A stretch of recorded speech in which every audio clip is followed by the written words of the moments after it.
What up, everybody? How's it going, Ellie Win? And what's up, Chow Yun Cat? So I got a very diffracted Venus. Sometime in the looking glass, I don't know why. I don't know why I mixed that so loud. Yeah, so diffracted Venus about to set, and this is through the palm trees, so Venus is like split right now. We got a moon rising in the east, and I'm gonna have to really adjust the scope to get it because it's pretty high up there. But I want to show Venus quickly before it was disappeared, and Saturn as well. It'll be part one. I'm gonna do 2 streams tonight because I definitely have to get dinner, and the moon's up till like 1 or 2 in the morning tonight. So part 1 in progress. Hope everybody's had a great week. It looks like a nice night to scope. It's been really cool every night, but it's warmed up a tiny bit today. Let's get into the jams, and I can get my drink, because I stepped outside. I was like, damn, Venus is moving quickly. Let me set up and just go live. Getting into the habit of doing it quickly.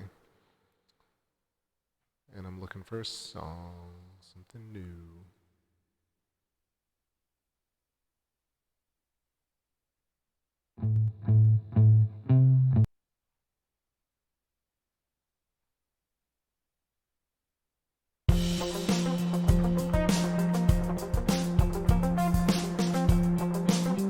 Yo. Oh, just as a channel name. Because the original channel was like CD space, C deep space. And I don't know, it was just something I was testing. And then like a couple of months in, I changed it to TakeBackSpace. I finally went back and I was able to look at all the original videos. It's like something like 585 or 586 streams since July of 2015. And yo, what's going on? Happy Honey Big Bear and Lost Brooklyn, welcome. And let's see. So yeah, I have a lot to talk about because I spent an hour before this kind of researching some of the stuff I was talking about yesterday with regards to lunar geology.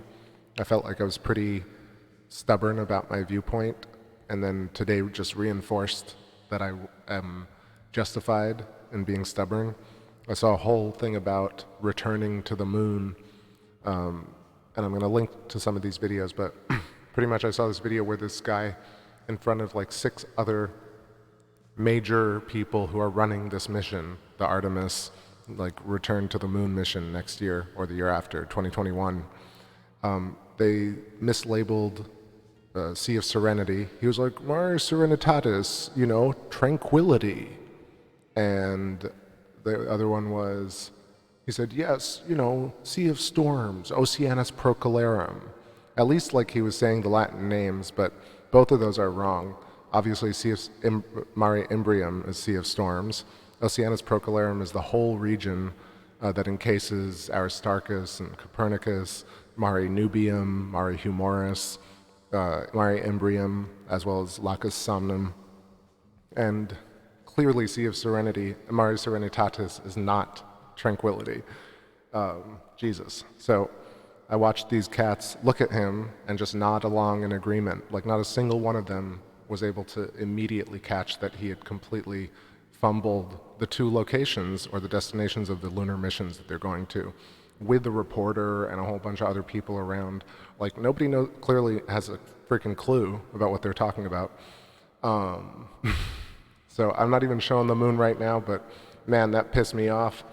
It's that type of stuff that's basically taking all our tax dollars and putting it into programs and people who just don't know anything about what they're talking about. Either they've been fed talking points or they've never researched the actual moon. Because how hard would it be to take like a lunar atlas or anything, put it behind these 9 cats and have them reference where they're landing? So the guy's not like saying Mare Serenitatis, Sea of Tranquility. I'm like, what? What's the matter with you, man? So, all right. enough ripping on these people. They might not know better, but believe me, people are not talking about the moon correctly, nor intellectually, nor well-researched. So I feel like everybody comes at me in the stream and tells me like, oh, I'm way too conspiratorial. I don't know. I think these cats are just not doing it right. You see some of these older dudes talk about the moon. If you type in like, even the sky at night, Sir Patrick Moore was talking about the moon, you know, way more intellectually and more researched, and knew all the places and didn't mess up Sea of Serenity and Sea of Tranquility. Like, I mean, seriously, what?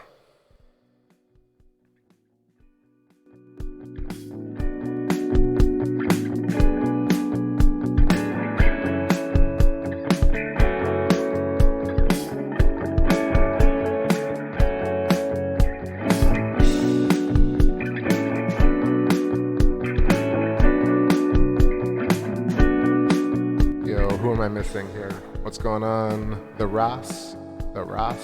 Hey guys, watching from Melbourne. Awesome. Welcome. Fantasy Ecstasy, what's going on? Catching it live. What's up, Amethyst Crystal? Brisbane and Melbourne, that's awesome. Across the world. Happy Honey, you're leaving already? Hope not. Oh, you want to quickly stay? Alright, say hi. Cool. Well, maybe catch you later. I'm going to do a stream at like 10 or 11 p.m. Eastern as well. This is just part one.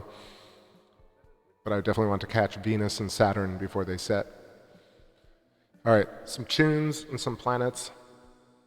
Missing Jupiter every night because it's setting right before sunset, right at sunset. And yeah, that might be the last we see of Jupiter for a while. A week ago.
So we got a little bit of Saturn, Kronos, our wonderful planet Saturn, but setting right now, unfortunately. So the view is a bit rough, and it's cold as well, so we're getting that kind of aberrant focus due to the ice crystals and refraction. However, still lucky to see it. You got fringing as well, kind of the red and the blue. That's due to the fact that it's setting closer and the light is bending, or rather moving along different pathways as it stretches compression and rarefaction.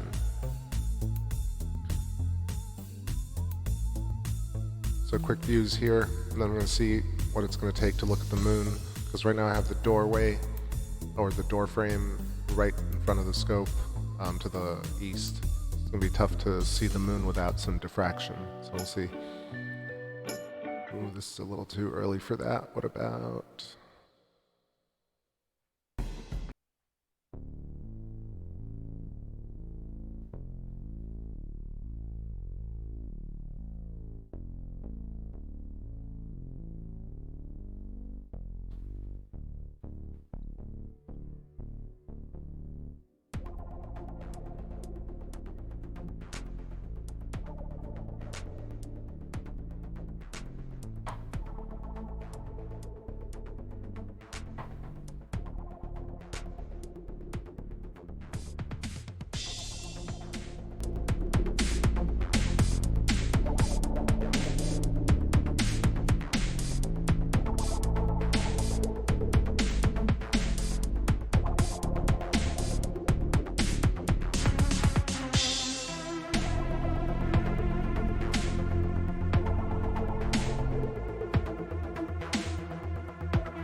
That's like real deep down in the playlists of the random demos.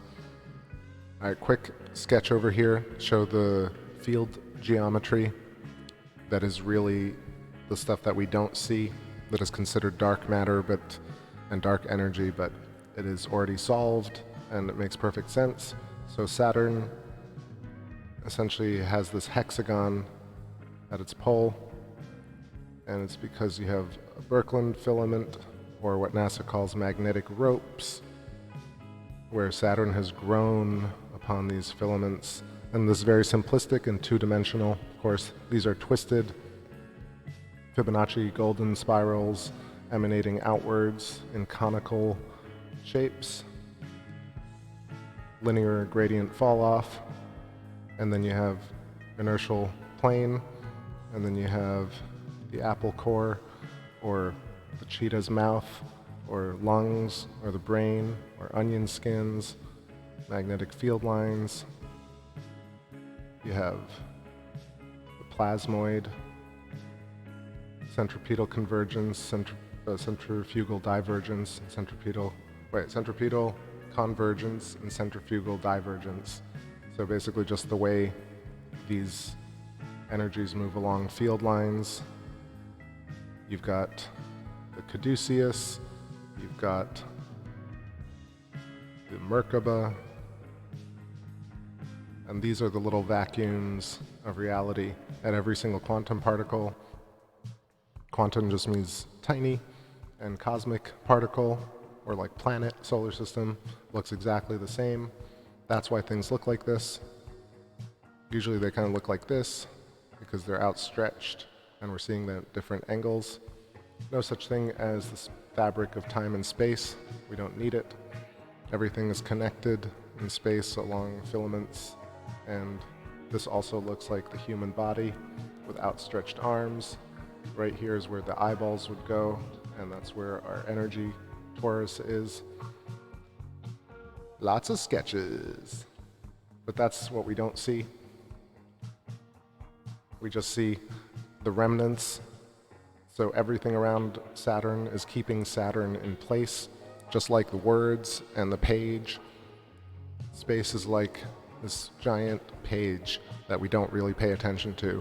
And Saturn and our bodies and rocks and the moon are basically these tiny pinched points of matter that we choose to give the most value to, as opposed to looking at the negative or the antimatter or counter space and say that's necessary to see the matter that we see. Simple concept. What's going on, Duplicate? How's it going?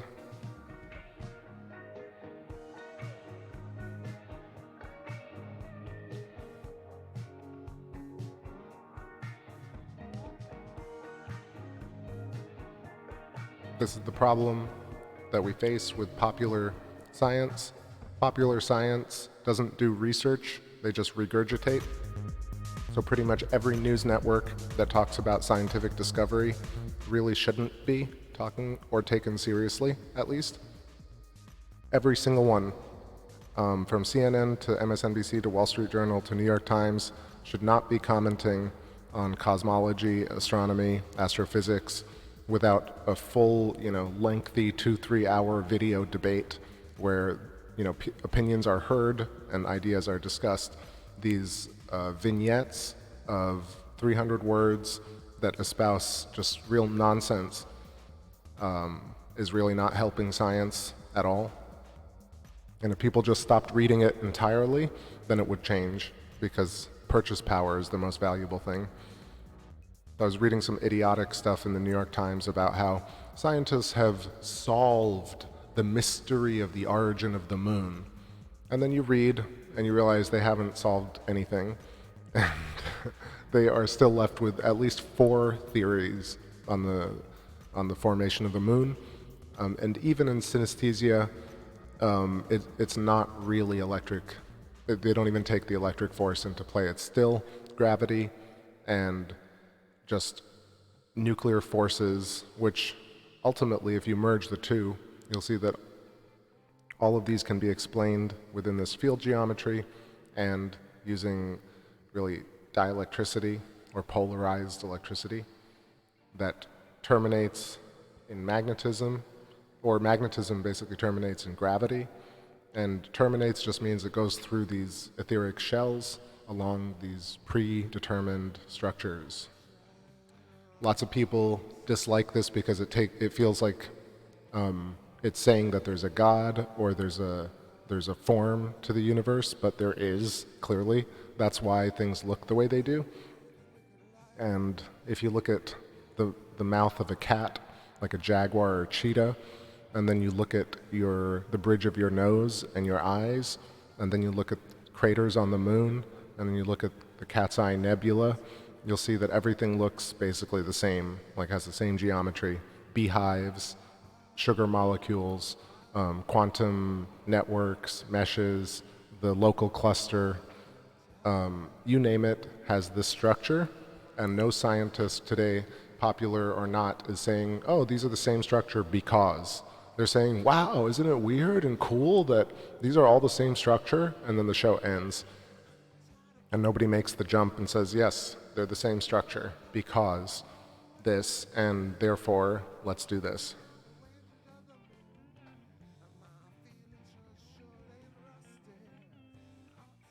What's going on, Philip Blair? Welcome, welcome.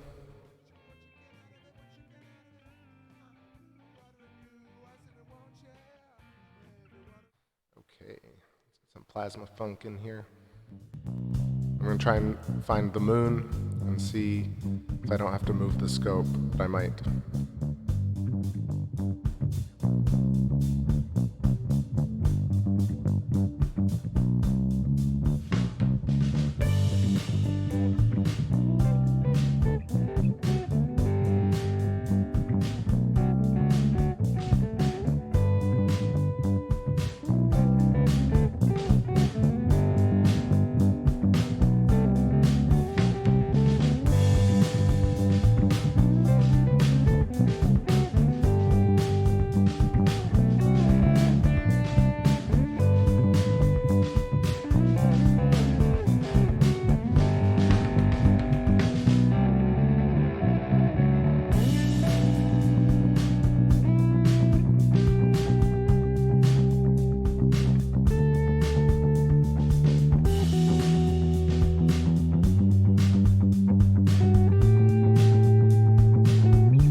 So I think I'm going to have to move the scope. You can see that's the doorway or the glass, creating like that crazy blur on it. So let me see if I can do this without messing up the stream. But we got our moon, it's pretty beautiful, and I'll be back in a second and see if I can do this.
took a second.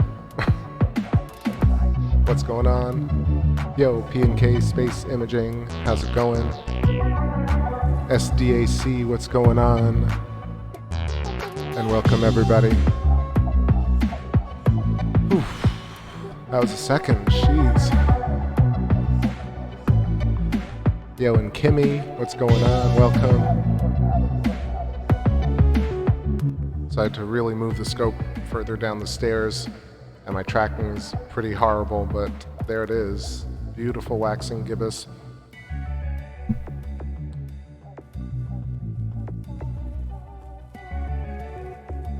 On the Citadel of Ricks, or in a different... Oh, Mass Effect. Oh, yeah. Mass Effect 1 was really good. I never got to play 2, but... Thank you, I'll take that as a compliment.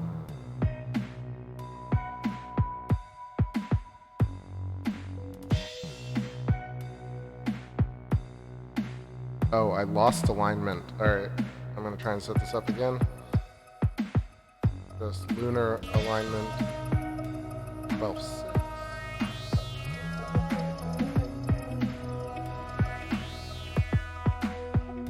There we go. Every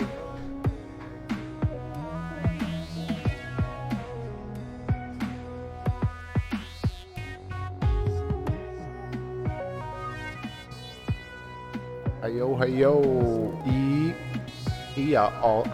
eat all your fish. I was like, Aya? I thought something was in front of your tea. Eat fish. Oh, fish. Yeah, Emmy, I know I heard Mass Effect 2 is just amazing, but I had a chance. Never had a time to do it. There are 4? Damn. I missed a lot of gaming.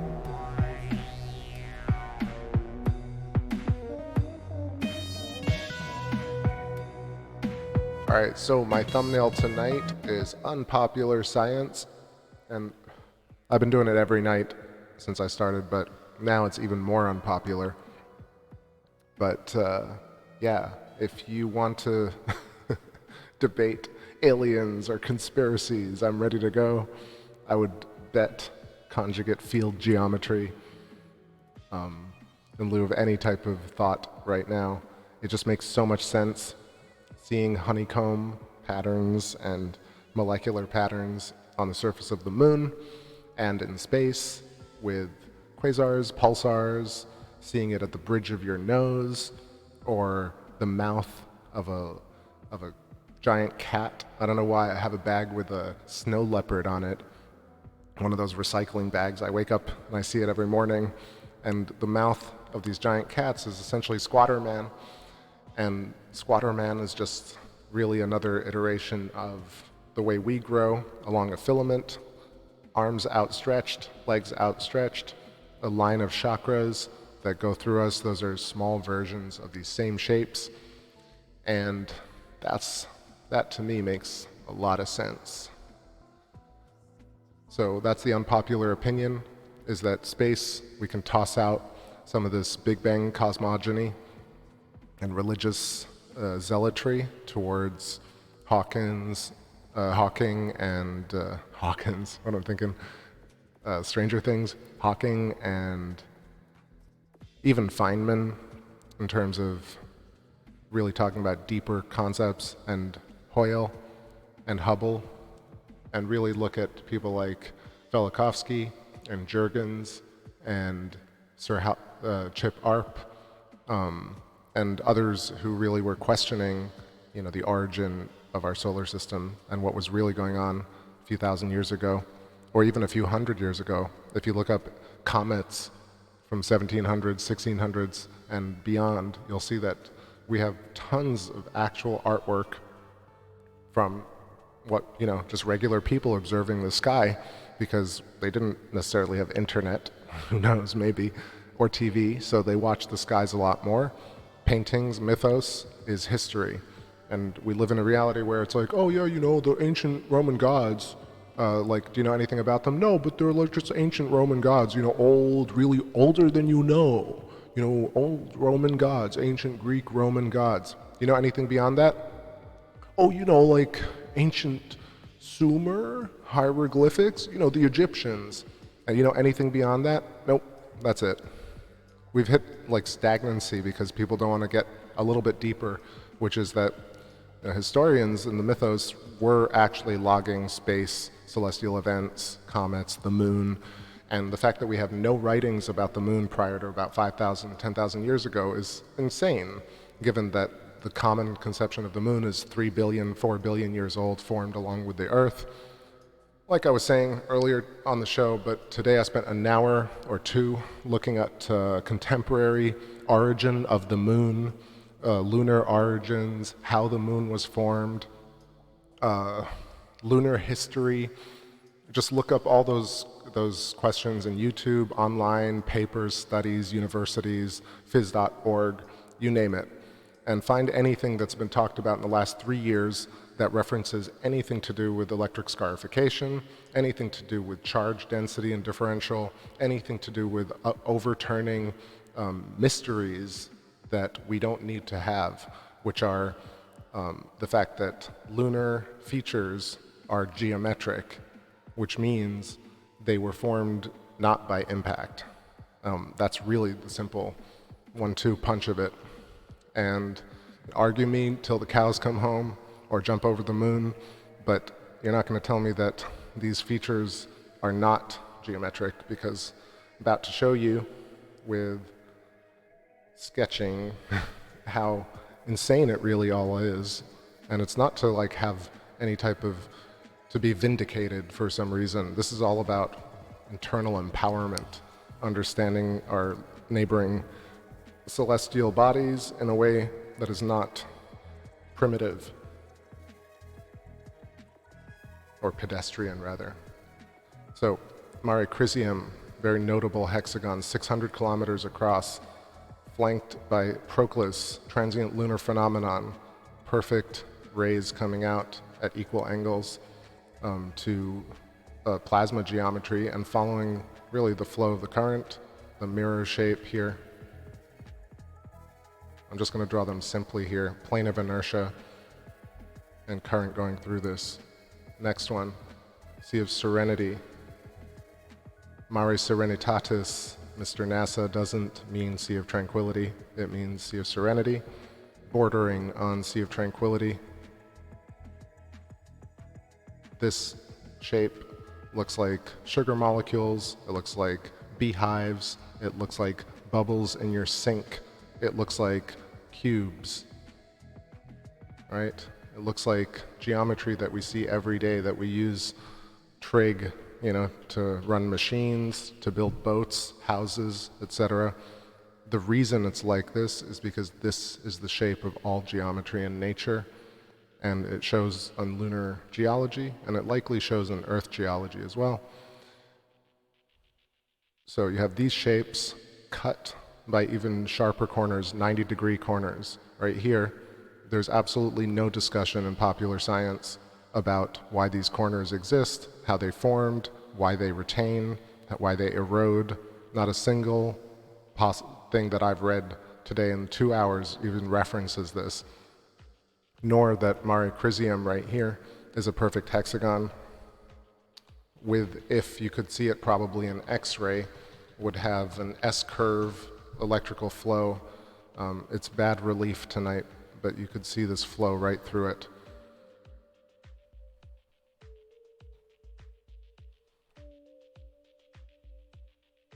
All right, jumping in the chat here so I don't miss everything. Crispy Footage, our ethers is our friend tonight. It's doing nicely, I gotta say. Maybe it's not high, I can see it coming in because the moon will get to a higher degree, but right now it's good. Amethyst Crystal says, a Japanese lady in court mooned the judge. Okay.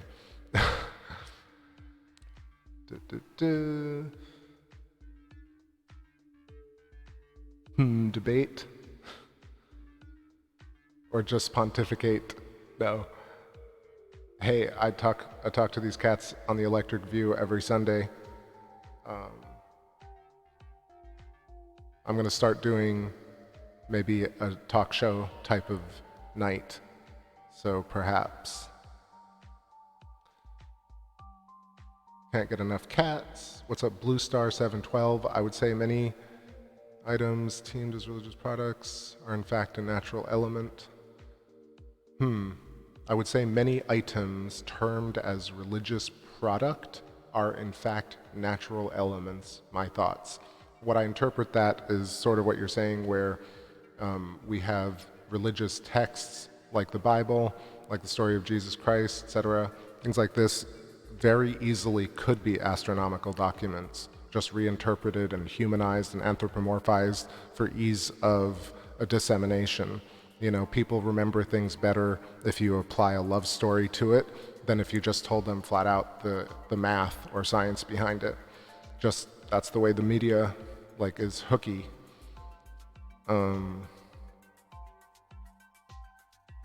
Yeah, if y'all want to see some great videos, take a look at the description of my video.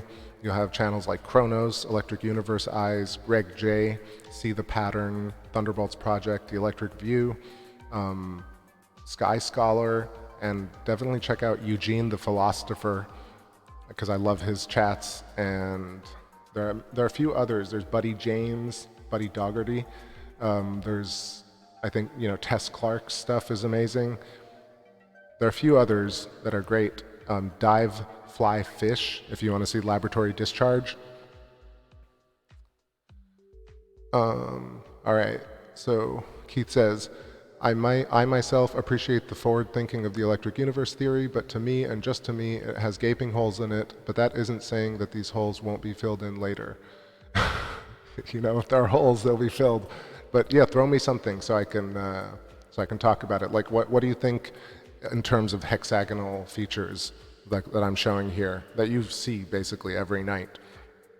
Not just the mares, right? There's Ptolemaeus right here in the center with a chain of craters. There are these recurring types of features, right? We got hexagons, and we got sometimes hexagons and pentagons sharing walls right here.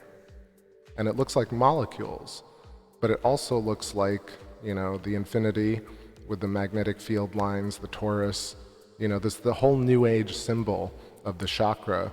You have the conjugate geometry of the donut and the hyperboloid, right? You've got the all-seeing eye, you've got the nexus, you've got the linear fall-off, you've got the hourglass of time, you've got shells of plasma, and bubbles basically are spheres that are the strongest form in nature, and then bubbles hit other bubbles and they start forming like straighter walls.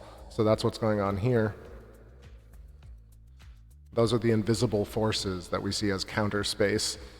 But this shape is also the human eyeballs. That's where the eyeballs form at the center of the inertial plane. And this is our third eye. And the nose is like that, and the mouth. Like, the form looks like this, and the thing is, these are all Z-pinches, all the way down our face, and then the human, whoa, that's not good. That is sort of what it is, though. And you see the square jaw, you know, people got a glass jaw, square jaw, because the angles are formed because essentially it's trying to form a circle, but it's getting pushed by the plasma filament, counter space. And then the neck is pinched, and then the shoulders get wide, and then the waist is pinched, you know what I mean? Then our arms pinched and then expanded, compressions and rarefactions, and then the arm goes into a hand, which is small versions of the arm, and then turns into a nail. So it's basically filaments growing out to the smallest tip. It's like branches on a tree.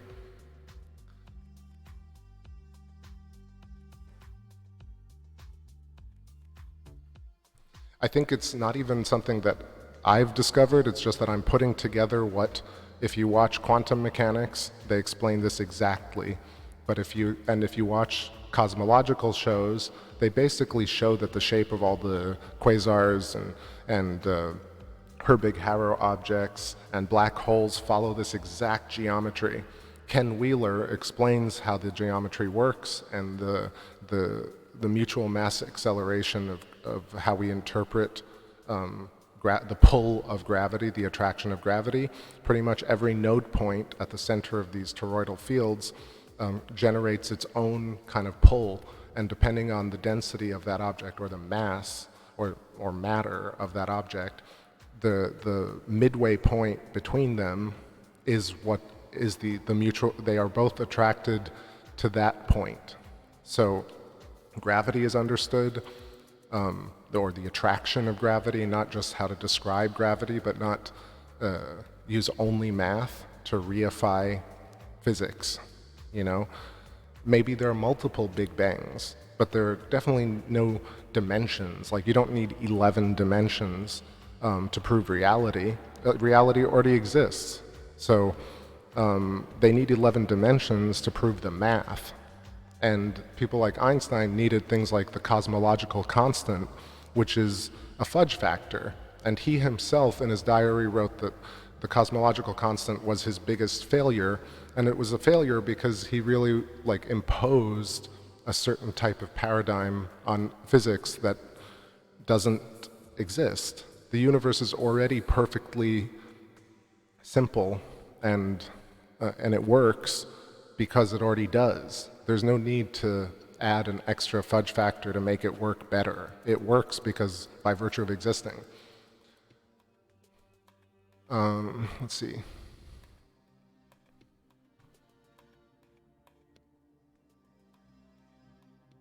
See, like Amethyst Crystal says, see the pattern is awesome too. Yep, Gareth does some amazing stuff. I think that I'm a little bit further along this electric universe thread because I think science does this certain thing where it's constantly being like, are things electric? Strokey beard, but that's still stagnant ultimately, because if you never say, yes, it's electric, therefore let's do this, then that just never happens. So I gotta be the one to tell you, look at the moon, go out there, draw some lines on it, take a look at a sugar molecule like aspargine or aspartame, or one of these types of molecules, and you'll see that this structure exists throughout nature. Therefore, there's a reason for it, which means there's structure and efficiency to so-called Mother Nature, which means we are just like the universe and space, and we grow along the same informational Birkeland filament as the moon and as the sun and Saturn and all the planets. That means we're perfectly tied and physically connected to every single point in the universe right now. That changes a whole lot about physics and astrophysics and cosmology. It's an empowering state of mind as opposed to a disempowered, disconnected islands in the stream, random universe, nothing after death, Big Bang, randomness, Goldilocks zone, black hole singularities, cold dark matter, just tons of purple prose and romantic anecdotal language like stardust. It's just like a pointless concept of just touching the heartstrings as opposed to the mind and informing people instead of making people nostalgic. Most of the moon stuff that I see is mostly nostalgic and anecdotal as opposed to informational and logical. You can't build a car without granularity and logic. You can't make a cell phone, or you can't make a piece of art without really knowing the detail. And somehow popular science has absolutely no detail. Go to the most viewed videos, including Veritasium and 2 Minute Science and SciShow and all of them, and listen to how they talk. They talk from a place of weakness because they have no concept of what they're talking about. And I don't know what I'm talking about, or I didn't know what I was talking about up until a certain point. But when you finally do know what you're talking about, I think it's important to say it. So this geometry that Ken Wheeler has already described, and we knew about 120 years ago, like Tesla and Steinmetz and Oliver Heaviside and Maxwell and Eric Dollard and Velikovsky and Ralph Jurgens and Hannes Alfvén and Halton Arp, Walt Thornhill and David Talbot and Stephen Crothers, and so many people know this for a fact. that electricity is a fundamental force. It's way more powerful than everything else. We live on an electrical grid. There are things such as anti-gravity craft. They don't need to be aliens in order to have anti-gravity UFOs. So I think a lot of resources and time could be spent, on actual research, which is why the hell, have we not considered setting up a moon base and a moon telescope, and not government agencies? Like, why haven't human beings thought of doing it? Let's see. Yo, peace out the Ross. Gotta earn my right to live as a slave. Great seeing you. Take care. That is the payment for existing, which is all good because we gotta exist, right? Blue Star says, yes, it is a bit revealing hearing about how great physicists seem to hit a wall when it comes to the full explanations. I'll give you the very simple connection that I've made, is that cosmology, NASA, I would bet that the technicians all use plasma electricity. They understand it completely. Although, at the same time, I think there's probably jurisdiction within NASA that says, no, space is kind of electrically neutral. It doesn't really play a huge part. But that's just the lag. The science actually shows that it plays a huge part in human evolution, consciousness, health, information, and the ether. It really does exist. So you'll see blogs and journals in the New York Times and the Wall Street Journal write tons and tons of articles all the way through the paradigm shift. But people can just look at the moon right now and make a choice. So you don't need to wait until the mainstream shifts. And Thunderbolt says this a lot. You don't need to Neil deGrasse Tyson to give you the okay to change your mind, or Joe Rogan to tell you, yeah, now I'm talking about it, therefore it's okay for you to think about it. This is disempowerment. Even the people who say they're kind of, free thinkers, you're a free thinker when you can deduce. And I think that's why this concept is so clear to me now, is because you can deduce what's going on. If you look at your hand and there are dendritic ridges and fractures that look just like the moon, there's something going on there that's important. P&K says, unfortunately, George Gamow, most likely made up that quote by Einstein as his biggest blunder, but we'll probably never know. Either way, I pulled that because that's what I saw today, but ultimately, things like the speed of light are not speed limits. Speed of sound, not a speed limit. Things change per location in space, in the ether, in time.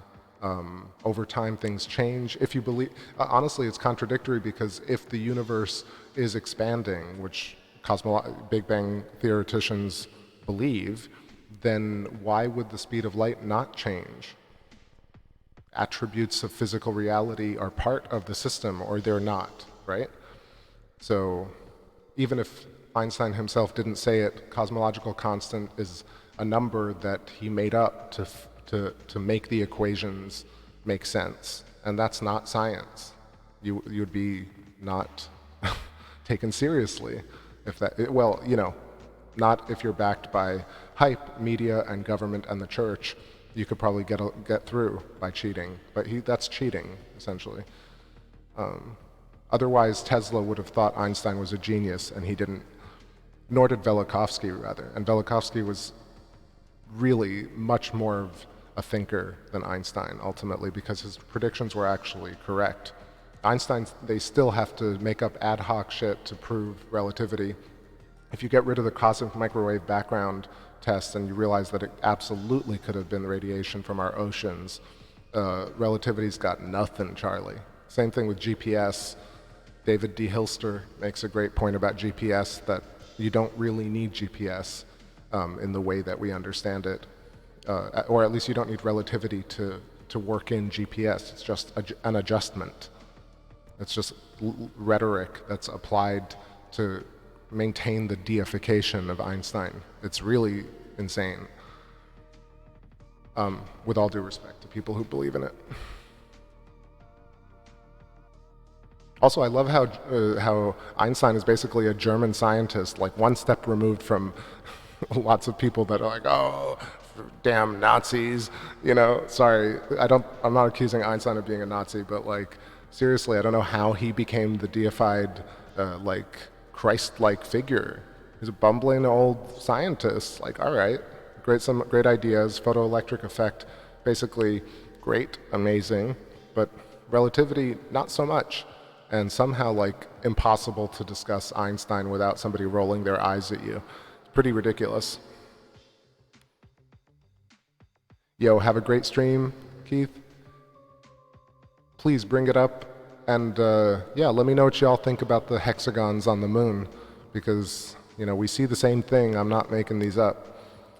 Take a look at Copernicus, Ptolemaeus, Mare Crisium, Fracastorius. Look at Sinus Iridum, and you'll see that it's like half a hexagon. And yeah, Mare Humorum. Explain the chain of craters in Clavius. Think about like what kind of trajectory and what kind of impact would create like a Fibonacci spiral. Anyway, I do appreciate it. Take care. Have a great night. Michael Wise, what's happening? I feel like I'm on fire tonight. You know, when you feel empowered and the science makes sense and the visuals make sense. Again, I was listening to these cats today talk about the moon, and again, no moon behind them.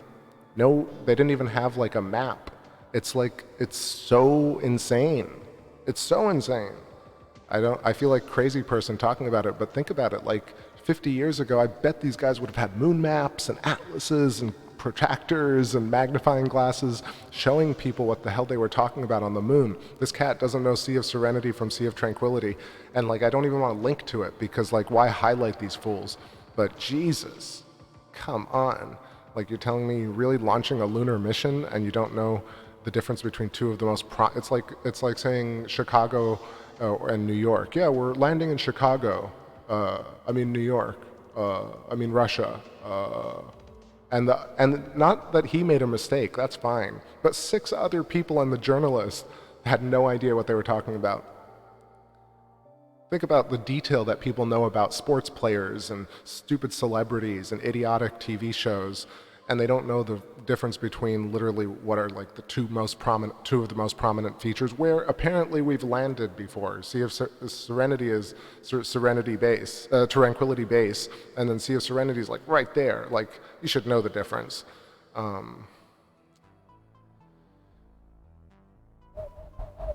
right, little break. Little break. Let me know if you have any track requests right now. I'm gonna play the theme song. Throw me some thoughts about the moon.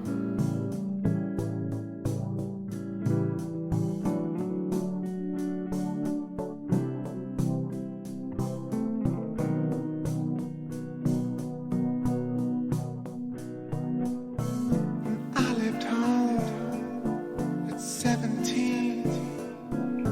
Couldn't tell you if I was living a dream. What could I do for a while?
mes amis. Welcome, everybody joining now, or people leaving. I'm not sure if you want music or want me to talk, or just had enough, but let me know. So we got a crispy view tonight. It feels a lot warmer, so the air current is giving us some clarity. I dig it. And let's see if we can talk a little bit more about why, I don't know, sometimes I feel like I don't want to be too outrageous with the titles. I feel like I want to stay chill. But tonight I wrote why pop scientism is done. And at the end of that I should have been like, for me. But really, it doesn't have to be done. People can keep believing in pop science or conspiracies all they want. It doesn't matter to me ultimately. Really, it would just be fun if we could get on the same page about 150-year-old science that was led by really interesting people. Just case in point, Nikola Tesla and others who really were clever, and people who built things and who just wanted to do science for science as opposed to profit. And those guys were, and women as well, were probably, setting things up for us. So if we continue to sit on the fence and be like, I'm even talking about you, like electric universe, if it's always like, is the universe electric? Maybe it's electric. Is it possibly electric? No, it is, definitely. Freaking electric. What do we do next, I think without that, like, what are we going to do? Because it's just going to continue. It's the same sort of thing over and over again. What do any one of you people who follow this sort of stuff have any concept of like what we really gained from the moon missions, like physically, substantially? Did we gain anything from what is with inflation $120 billion mission like Apollo, let alone like the space station and other things? Now, it's not to shit on NASA necessarily, but it just means like everybody, or I did even, I was like waiting for NASA to do stuff in space, but like, why would we expect that? Or like, I don't expect it anymore, is the point. Like, they're never going to do what I want. If they can't get their mares together, they're certainly not going to get to the moon in my lifetime. So why bother waiting? So this is why pop scientism is done for me, where it's clear that the mission here is to stagnate and to bore people to death versus actually get to the moon. So I'm done with it, and the reason is that I have conviction is because this particular geometry that quantum mechanics talks about, cosmology already talks about, even New Age commodified wokeness talks about these toruses and hourglasses and Merkabas and magnetic field lines and telepathy. And it's like, ooh, so seductive. Have you heard of Rupert Sheldrake? Ooh. And no one ever says like, man, he's been doing that for 50 years. He's already bored to tears with talking about the fact that it's 100% true that there is telepathy. It's just not practiced. And we just need to work on it in order to get there, just like many other things. Let's see. Losing people by the swarm. Benjamin von Brescias says all math is cheating if you consider that it is all based on unproved and unprovable axioms. But you could say the same thing about language. We use language in a way that seems very stable, but ultimately language is fallible. We use words that don't mean things. We use words that mean other things. We inflect a certain way just to get a certain word across. So I think it's the same thing with math. Sorry, that took me a second. I was looking in the comments. With math is wonderful. I mean, it's amazing what you can do with math, but you can also do things with math that are completely unrealistic in terms of physics. They're not unrealistic in terms of virtual physics on a computer, but they're unrealistic in terms of, accretion disk converging into a planet. Like, even with simulations, you can't force physics to do that because of a certain type of really modeling unless you start forcing gravity into particular numerical systems. Look, it's not, I want to be nuanced here because I think that mathematical models could exist in the universe that mimic everything that we see in math and vice versa. But what I'm saying is that what we see in space today cannot be described purely by math. You need to introduce geometry.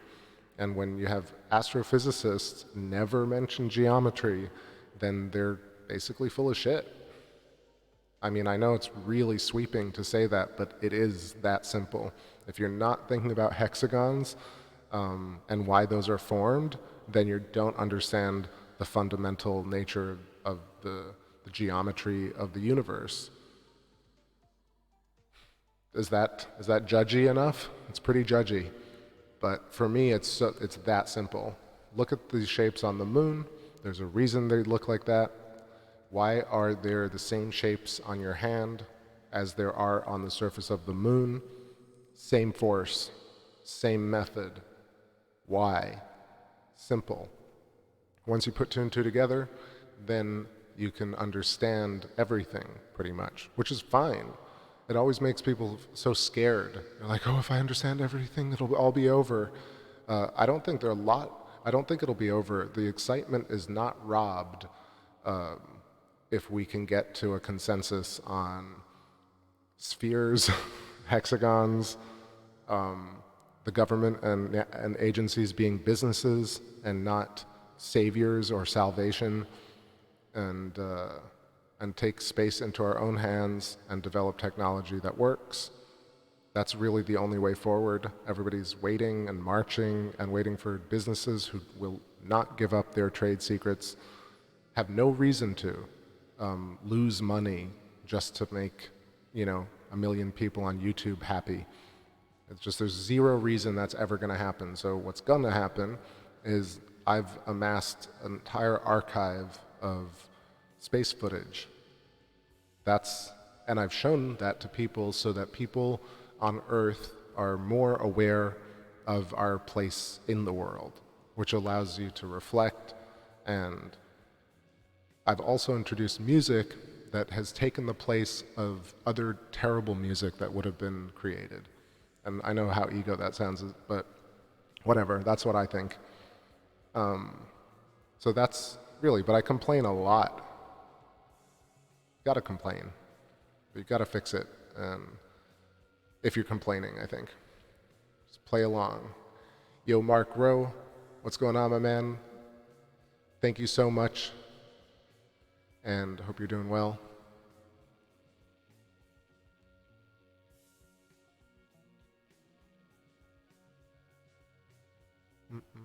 Palmistry. There's a lot of stuff going on, but yeah, I want to say, I totally respect math. It's beautiful.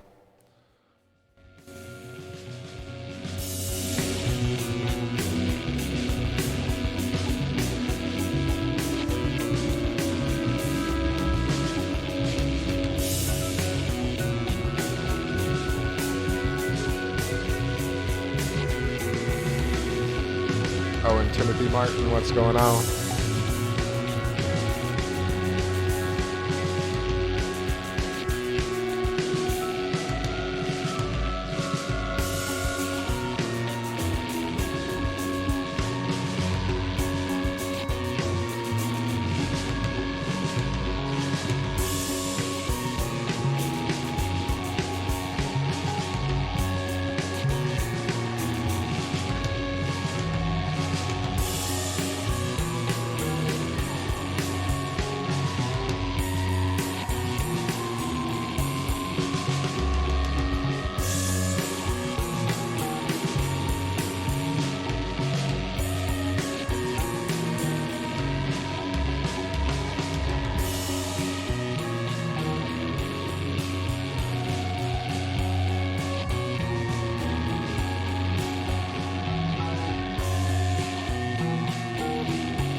Peace out, Blue Star.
I'm gonna tell you something pretty crazy here, which I think I noticed yesterday and the day before, but I gotta say, I feel like the Orion Nebula is actually imprinted right here, where Eratosthenes is, or at least just the same type of shape. I don't have the picture on the memory card, but I'm telling you, this just makes me think of the Orion Nebula. Upside down, of course, but this bit right here, the kind of part of it that looks like, and then the nebular cloud around it. I would bet that it's the same shape, again, same sort of thing, but it's crazy that it's just making me think of a nebula here. See, if you ask contemporary pop scientism what caused these features on the moon, sea of serenity, sea of tranquility, Mare Crisium, sea of fertility, Mare Humorum, Oceanus Procellarum, this whole region, Mare Imbrium up here. Right, that wasn't an eye, that's an eye. But all these shapes, really no discussion on why they're shaped that way. It's just yada yada'd in the animation, it's yada yada'd in the science dialogue, it's yada yada'd on pretty much every space show I can see on YouTube. Basically says, oh yeah, it's just bombardment, you know, heavy bombardment 4 billion years ago, blah, blah, blah. It's totally shrugged off, like the shapes of what I just showed you. Getting delirious because I want some food, but it looks pretty nice. I'm gonna wind up, like taking a quick break and have dinner, and then get back on when the moon is setting, like at midnight. So we get that last crispiness. What's going on with Proclus? What's happening is that's where the pinch happened between this region and that region. That's the reality of Proclus emanating outwards, of course, in some way connected to our minds, or Earth, or some star. The moon is essentially like a tabula where the universe has imprinted this story. And, you know, NASA sort of does approach it that way, but they derive nothing from their missions except to say, we didn't find iron, so it wasn't that. Anything else? No, we didn't find iron, so the entire theory, we're not going to think about it anymore. It's stuff like that, like the way they approach projects at NASA. Like I mentioned, exoplanet research, and people like, grum. But what's the point of that? Like, what's an Earth-like planet anyway? Do we even know? It's so arrogant. It's 100 times more arrogant than is claimed by people who support NASA 100% in the comments of conspiracy videos. They're like, NASA does amazing things. Why you shitting on NASA? I defend NASA because NASA's a blah, blah, blah. And I'm like, okay, defend NASA, but it still doesn't mean that they're talking about hexagons and how the lunar geology was formed. Even though they had missions that literally went there, $100 billion in Apollo to say that the moon and the Earth are connected. Yeah, totally. Pretty sure that the Earth and the moon have some things in common. If you find me something else that Apollo has discovered, or something like that, give me one discovery that was worth the whole thing. Yo, Genghis Khan. Oh, I will get some grub very shortly.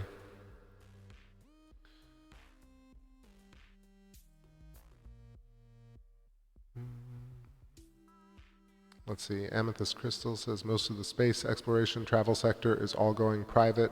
Space engineering is the way to go, kids.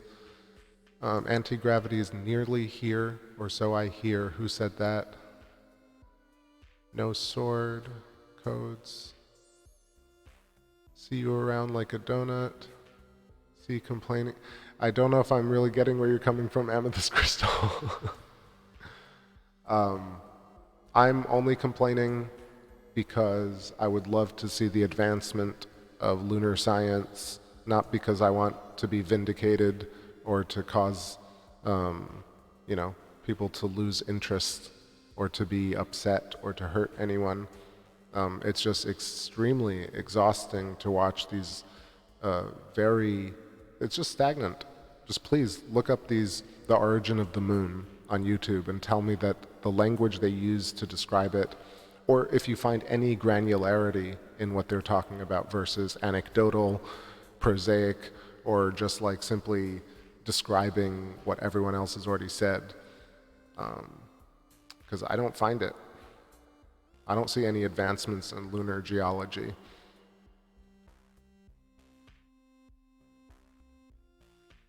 Or at least no discoveries lead to new advancements. Even now, the current status is such that we need more moon rocks or a piece of the mantle to describe how old the moon is. Because the moon's mantle is apparently 40 kilometers thick. It's very difficult to dig on the moon, but without that, we can't move lunar geology forward. Got to go to Shackleton Crater, or got to go to the basin on the back. What is it? It'll come to me. But the huge basin on the back of the moon, which is apparently the original impact. Let me just find it here. I don't like not knowing.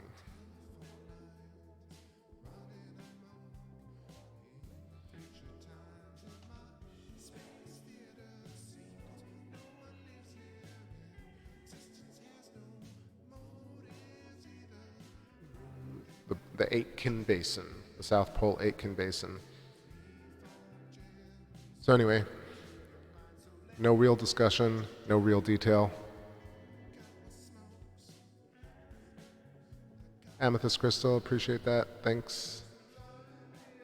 No, go back and read our conversation. Sorry, I think I was missing it. Forgive me. Like I said, dark mode and hunger. I missed certain things, so no problem. Let me know if I missed anybody in the chat. But, all right, I'm going to call it for now. I'm going to go eat, and I'll be back on like 11 or 12. Maybe 11, yeah. Cool, everybody. Thanks so much. Amethyst, Genghis Khan, Ellie Wynn, Kimmy,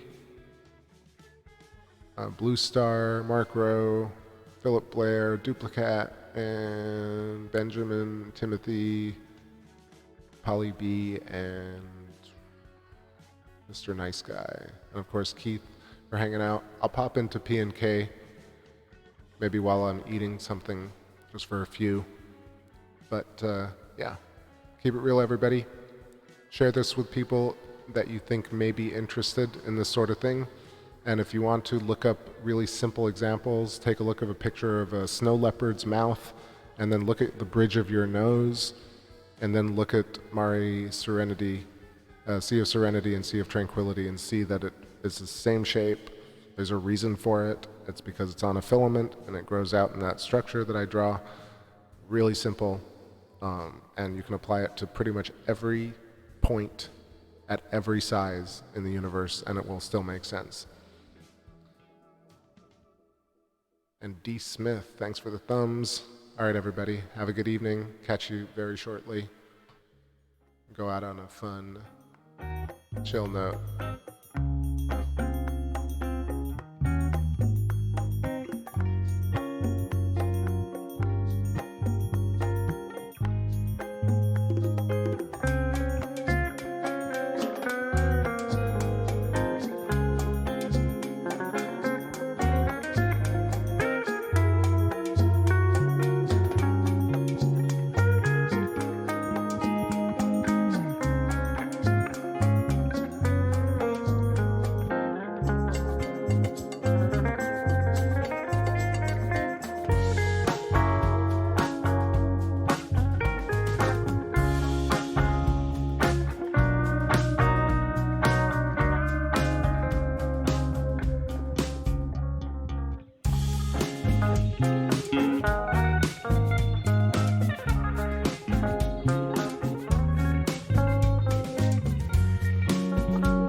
hardly live, which is wrong. It's our sins to suffer on. You would give, you could massage every pain. I think it grows, your heavy soul trickles down the hemispheres of the machine. Collective iris, your machine. Collective iris. Oh my love, I make no misstatement when you arrive. No other will do what dreamers buy. This love is misshapen, begging for the crown. I know it's up to you, put me up into. But if you was your mythical action, I know you're reacting. From this dream I held and forced as mine. The geometry will lead. Music blazes, get high up in space, man. Believer in love, deceiver of nothing. The music blazing, get high up in space, man. Deceiver of love, deceiver of nothing. The machine, collective iris, the machine. Collective iris, the machine. Oh, collective iris, the machine. Collective iris, the machine. Collective iris, the machine. Collective iris, the machine. Collect your virus, the machine. The machine. The music blazing and high up in space, man. Believer in love, receiver of nothing. The music blazing and high up in space, man.